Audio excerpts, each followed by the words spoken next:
ತಮಿಳುನಾಡಿನಲ್ಲಿ TVK 90,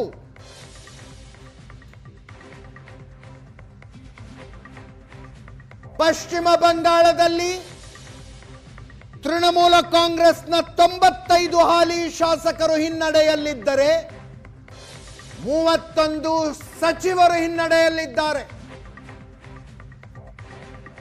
31 ಮಿನಿಸ್ಟರ್ಗಳ trailing.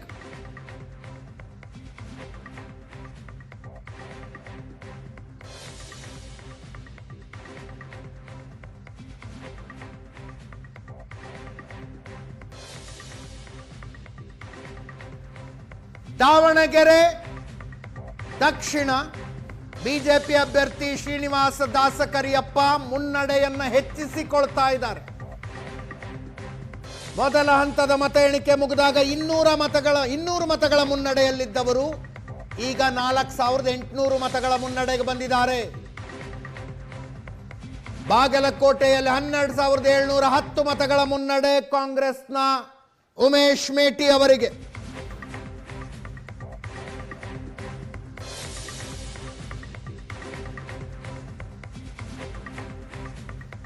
Davanagere ಮತ್ತು ಬಾಗಲಕೋಟೆ ಎರಡೂ ಕಡೆ ಹಾವು ಏಣಿ ಆಟ ಇಲ್ಲ. ದಾವಣಗೆರೆ ಆರಂಭದಿಂದಲೂ ಬಿಜೆಪಿ ಮುನ್ನಡೆ, ಬಾಗಲಕೋಟೆ ಆರಂಭದಿಂದಲೂ ಕಾಂಗ್ರೆಸ್ ಮುನ್ನಡೆ.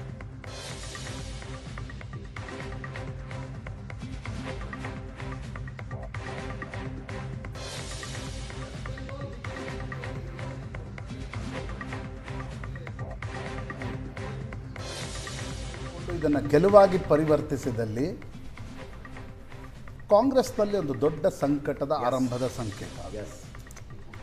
ಕಾಂಗ್ರೆಸ್ ಸರ್ಕಾರ ಮತ್ತು ಪಾರ್ಟಿ ಎರಡರ ಒಳಗಡೆ ಕೂಡ ಒಂದು ದೊಡ್ಡ ಸಂಕಟದ ಆರಂಭ. ಒಂದು ಮುಸ್ಲಿಂ ಮತಗಳ ವಿಭಜನೆ ಆಗ್ತಿದೆ ಅಂತಕ್ಕಂಥದ್ದು ಸ್ಪಷ್ಟ. ಎರಡನೇದು ಬಣಗಳ ರಾಜಕಾರಣ ಒಂದು ಹೊಸ ಸ್ವರೂಪವನ್ನು ದಾವಣಗೆರೆ ಒಂದು ವೇಳೆ ನಾನು ಇದು ಭಾಳ ಇಫ್ಸ್ ಆ್ಯಂಡ್ ಬಟ್ಸ್ ಅಲ್ಲಿ ಹೇಳ್ತೀವಿ. ಇದು ಒಂದು ವೇಳೆ ಸೋತ್ರೆ ಕಾಂಗ್ರೆಸ್ ಏನಾದರೂ ಸೋತ್ರೆ ಅದು ಕಾಂಗ್ರೆಸ್ಗೆ ಒಂದು ದೊಡ್ಡ ಸಂಕಟದ ಆರಂಭ. ಕಾಂಗ್ರೆಸ್ ಸರ್ಕಾರಕ್ಕೂ ಕೂಡ 2028 ಚುನಾವಣೆ ದೃಷ್ಟಿಯಿಂದ ಮುಸ್ಲಿಂ ಮತಗಳು ವಿಭಜನೆ ಆಗ್ತಿರ್ತಕ್ಕಂಥದ್ದು ಕಾಂಗ್ರೆಸ್ಗೆ ಒಳ್ಳೆಯ ಸಂಕೇತ ಅಲ್ಲ. ಯೂಶುವಲಿ ಶಾಮನೂರು ಶಿವಶಂಕರಪ್ಪನವರ ಕುಟುಂಬದ ಕುಡಿ ಸ್ಪರ್ಧಿಸಿದ ಕ್ಷೇತ್ರದಲ್ಲಿ ಫಸ್ಟ್ ರೌಂಡಿಂದಲೇ ಒಂದು ಮುನ್ನಡೆಯನ್ನು ಶಾಮನೂರು ಕುಟುಂಬ ಕಾಯ್ದುಕೊಳ್ತಾ ಇತ್ತು, ನಿರೀಕ್ಷಿತ. ಆದರೆ ಈ ಬಾರಿ ಎಲ್ರಿಗೂ ಗೊತ್ತಿತ್ತು ಅಲ್ಲಿ ಸಮಸ್ಯೆಗಳಿವೆ, ಸಂಕಟಗಳಿವೆ, ತಲ್ಲಣಗಳಿವೆ ಅಂತಕ್ಕಂಥದ್ದು. ಬಟ್ ಇದು ಕಂಟಿನ್ಯೂ ಆದರೆ ನಟರಾಜ್ ಗೌಡರು ಇಲ್ಲಿ ಕೂತಿದ್ದಾರೆ, ಅವ್ರಿಗೇನು ಒಳ್ಳೆಯ ಸಂಕೇತಗಳಲ್ಲ ಅದು. ಇಡೀ ಚುನಾವಣೆನೇ ಅಜಿತ್ ಆ ಮಟ್ಟಕ್ಕೆ ಕೇರಳ ಒಂದನ್ನು ಹೊರತುಪಡಿಸಿದರೆ ಎಲ್ಲೂ ಕಾಂಗ್ರೆಸ್ ಮತ್ತು ಇಂಡಿಯಾ ಒಕ್ಕೂಟಕ್ಕೆ ಒಳ್ಳೆಯ ಸಂಕೇತಗಳು ಕಾಣ್ತಾ ಇಲ್ಲ. Assam clear cut majority for BJP. West Bengal ಬಹುತೇಕ ಬಿಜೆಪಿ ತೃಣಮೂಲ್ ಕಾಂಗ್ರೆಸ್ಗಿಂತ 50 ಕ್ಷೇತ್ರಗಳಲ್ಲಿ ಮುನ್ನಡೆಯನ್ನು ಕಾಯ್ದುಕೊಂಡಿದೆ. Let's wait till 11:30. ನಾನೇ ಅಂದರೆ ಮಾರ್ಜಿನ್ ನೋಡ್ತಾ ಇದ್ದೆ ನಾನು, 953, 1300, 1400 ಮಾರ್ಜಿನ್ ಇದೆ. ತಮಿಳುನಾಡು ಇಂಡಿಯಾ ಒಕ್ಕೂಟದ DMKಗಿಂತ 97 TVK. ಅಂದರೆ see the level of anti incumbency against DMK plus ಸರ್ಕಾರ.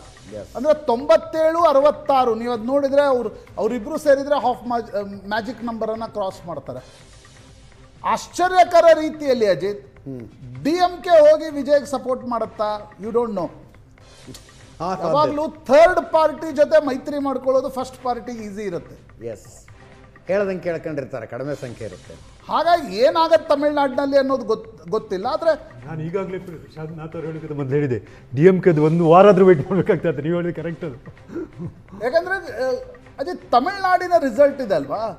ತಮಿಳುನಾಡು ಮತ್ತು ವೆಸ್ಟ್ ಬೆಂಗಾಲ್ದ ರಿಸಲ್ಟ್ಗಳ ಇದನ್ನು ನೋಡಿ. ವೆಸ್ಟ್ ಬೆಂಗಾಲ್ನಲ್ಲಿ 4ನೇ ಪಾರ್ಟಿ ಇದೆ ಅಜಿತ್. ಒಂದು ವೇಳೆ ಇದೊಂದು ಮೆಜಾರಿಟಿ ಬಂದರೆ ಕಾಂಗ್ರೆಸ್ ಬರ್ತಾ ಇತ್ತು ಮೊದಲು.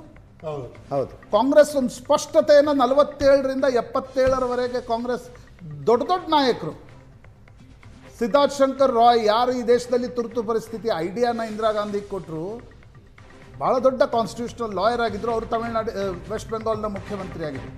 ಅಲ್ಲಿಂದ 33 ವರ್ಷಗಳ ಕಾಲ ಎಡಪಕ್ಷಗಳ ಆಡಳಿತ, 15 ವರ್ಷಗಳ ಕಾಲ ಮಮತಾ ಬ್ಯಾನರ್ಜಿ ಆಡಳಿತ, ಒಂದು ವೇಳೆ BJP ಮಧ್ಯಾಹ್ನ 2 ಗಂಟೆವರೆಗೆ ಇದನ್ನು ಪೂರ್ತಿಯಾಗಿ ರಿಸಲ್ಟ್ಸ್ ಆಗಿ ಕನ್ವರ್ಟ್ ಮಾಡಿದರೆ 4ನೇ ಪಾರ್ಟಿ.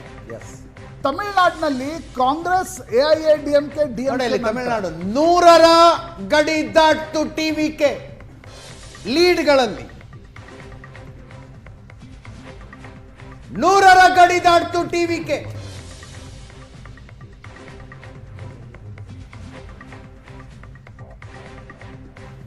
66 AIADMK ನೇತೃತ್ವದ ಮೈತ್ರಿ,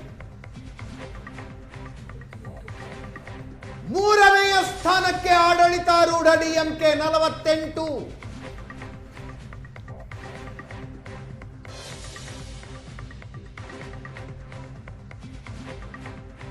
ಮೆಚ್ಚಬೇಕ್ರಿ ಆ ಪ್ರದೀಪ್ ಗುಪ್ತನ. 98ರಿಂದ 120ರ ಸ್ಥಾನದ ಭವಿಷ್ಯ ನೋಡಿದಾಗ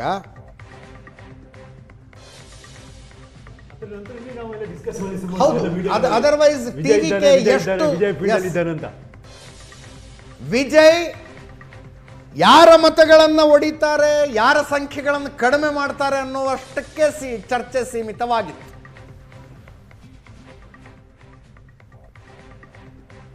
ಅದು ಬರೀ ವಿಜಯ್ ಅಂತಲ್ಲ, ಕನ್ವೆನ್ಷನಲಿ ನಾವು ಏನು ಮಾಡಿದ್ರು ಒಮ್ಮೆ 5 ವರ್ಷ ಬಿಟ್ಟು 5 ವರ್ಷ ಅಧಿಕಾರಕ್ಕೆ ಬರ್ತೀವಿ ಅಂತ ಎರಡೂ ಪಾರ್ಟಿಗಳು ಏನೊಂದು ಪೊಲಿಟಿಕಲಿ ಒಂದು ಸ್ಟೇಟಸ್ ಕೋ ಮೇಂಟೈನ್ ಮಾಡಿರ್ತಾರೆ.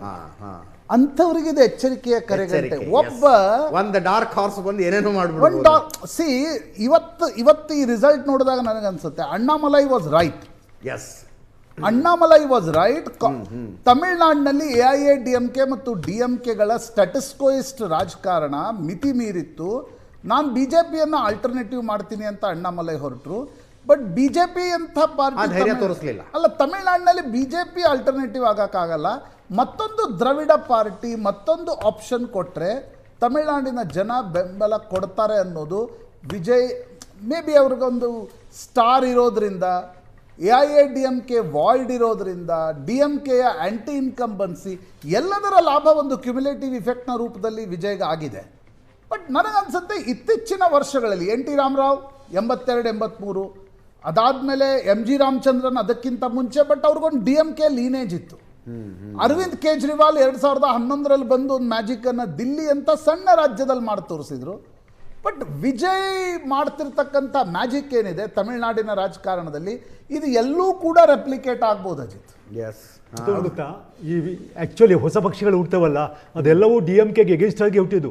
ಇವನು MG ರಾಮಚಂದ್ರನ್ ಆಗಲಿ, ನೆಕ್ಸ್ಟ್ ಬಂದ ನಿಮ್ಮ ವೈಕೋ ಆಗಲಿ, ಅಥವಾ ನೆಕ್ಸ್ಟ್ ಬಂದ ವಿಜಯಕಾಂತ್, ಆಗ ಈಗ ಬಂದ ವಿಜಯನ್, ಇವರೆಲ್ಲ DMKನ ಎದುರಿಸ್ಕೊಂಡೇ ಚುನಾವಣೆ ಬಂದವರು. ಹೊಸ ಪಕ್ಷ ಮಾಡುವಾಗ ಅವರು ಮೇಯ್ನ್ ಅವರು ಅಟ್ಯಾಕ್ ಮಾಡಿದೇ ರೂಲಿಂಗ್ DMKನ ಎದುರಿಸಿದವರು. ಅವರು ಅಣ್ಣ DMKನ ಯಾವ ಪಕ್ಷನೂ ಎದುರಿಸ್ಕೊಂಡು ಹೊಸ ರಾಜ್ಯಕ್ಕೆ ಪಕ್ಷ ಮಾಡಿಲ್ಲ. ಈ ವಿಜಯನ್ ಕೂಡ ಅದೇ ಪ್ರಿನ್ಸಿಪಲ್ ಮಾಡ್ಕೊಂಡು ಬಂದರೆ, ಯಾರು DMKನ ಎದುರಿಸ್ಕೊಂಡೇ ಹೇಳಿ ಅವರು DMKನೇ ದೂರ್ತಾ ಹೋದ್ರು. ಹೆಚ್ಚು ಅಣ್ಣ DMKನ ಕ್ಯಾಂಪೇನಲ್ಲಿ ಅವರು ಅಟ್ಯಾಕ್ ಮಾಡಿಲ್ಲ, ಕ್ಯಾಂಪೇನಲ್ಲಿ ಅಟ್ಯಾಕ್ ಮಾಡಿದ್ರೆ DMK. ಈಗ ಮೋಸ್ಟ್ ಆಫ್ ದಿ ನೀವು ಈಗ ಟ್ರೆಂಡ್ ನೋಡುವಾಗ ಆ್ಯಕ್ಚುಲಿ DMK ವೋಟ್ಸು ಜಾಸ್ತಿ ಶಿಫ್ಟ್ ಆಗಿದೆ ವಿಜಯನ್ ಕಡೆ. ಅಣ್ಣ DMKದು ಶಿಫ್ಟ್ ಆಗಿದೆ. ಇಲ್ಲ, ಅಣ್ಣ DMK ನೋಡಿ ಪರ್ಸೆಂಟೇಜ್ ಇಟ್ಕೊಳ್ಳಿಕ್ಕೆ ಆಗಲಿಲ್ಲ ಅವರಿಗೆ.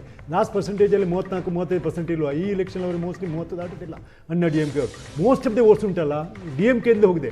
ಯಂಗ್ಸ್ಟರ್ಸ್ ವೋಟು ಮತ್ತು ಮೈನಾರಿಟೀಸ್ ವೋಟು, ಕ್ರಿಶ್ಚಿಯನ್ ವೋಟ್ಸ್ ಎಲ್ಲ ಉಂಟಲ್ಲ, ಇದನ್ನು ನೋಡಿದರೆ ಬಹುತೇಕ ಕ್ಷೇತ್ರಗಳಲ್ಲಿ ಅವರಿಗೆ ಕ್ಯಾಂಡಿಡೇಟ್ಸೇ ಇಲ್ಲ, ಬ್ಲಾಕ್ ಅಧ್ಯಕ್ಷರಿಲ್ಲ, ಹೋಗಿ ಮತ ಕೇಳೋರಿಲ್ಲ, ಎಲ್ಲ ಚರ್ಚೆಗಳಾಗ್ತಾ ಇದೆ. ಕ್ಯಾಂಡಿಡೇಟ್ಸ್ ಇದ್ದಂತೂ ಅದೃಷ್ಟ, ಅವ್ರು ನೆನೆಸ್ಕೊಂಡೇ ಇರಲಿಕ್ಕಿಲ್ಲ. ಹೌದು, ನಾನು MLA ಆಗ್ತೇನೆ ಅಂತ TVK ಪಾರ್ಟಿ ಸ್ಟ್ರಕ್ಚರ್ ಇರಲಿಲ್ಲ, ಜನ ಟಿಕೆಟ್ಗೆ ಹೆಚ್ಚು ಡಿಮಾಂಡ್ ಇರಲಿಕ್ಕಿಲ್ಲ.